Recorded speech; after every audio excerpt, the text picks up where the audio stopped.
अपनी नासमझी की वजह से शेख चिल्ली कई सारी नौकरियों से हाथ धो बैठा था। कुछ समय बाद उसे अपने पास की ही एक दुकान में काम मिल गया। दुकानदार रोज उसे कुछ सामान दूसरी जगह पर पहुंचाने को कहता था। इसी तरह एक दिन दुकानदार ने शेख को एक नमक की बोरी देकर किसी अन्य गांव पहुंचाने के लिए कहा। शेख भी खुशी खुशी अपने सिर पर बोरी लादकर आगे की ओर बढ़ने लगा।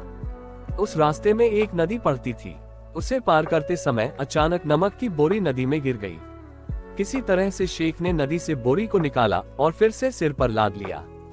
पानी में बोरी के गिरने की वजह से काफी नमक पिघल गया था, इसलिए शेख को बोरी हल्की लगने लगी। भार कम होने की वजह से शेख तेजी से वहां पहुंच गया जहां उसे जाना था। नमक की बोरी को उस जगह पर छोड़कर शेख वापस दुकान पर लौटने लगा।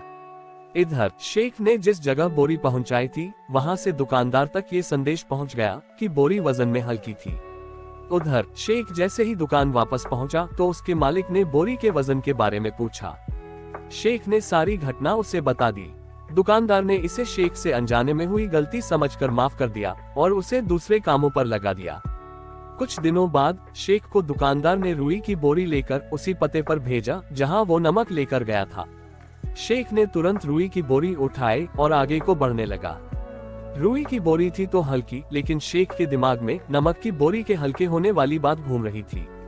यही सोचते हुए शेख चिल्ली उस नदी के पास पहुंच गया जहां नमक की बोरी गिरी थी। शेख के मन में आया कि नमक की बोरी यहाँ गिरने से हल्की हो गई थी, तो क्यों न इस नदी में इस रुई की बोरी को भी गिरा दिया जाए। इसी सोच के साथ शेख ने रुई की बोरी को नदी में गिरा दिया और फिर कुछ देर बाद उसे उठाने की कोशिश करने लगा। तब तक रुई ने काफी सारा पानी सोख लिया था और वो हल्की बोरी भारी हो गई। किसी तरह से शेख ने उस भारी बोरी को कंधों पर लादा और उसी पते पर पहुंच गया जहां नमक ले गया था। इस बार बोरी भारी देखकर उस व्यक्ति ने दोबारा दुकानदार तक ये बात पहुंचा दी।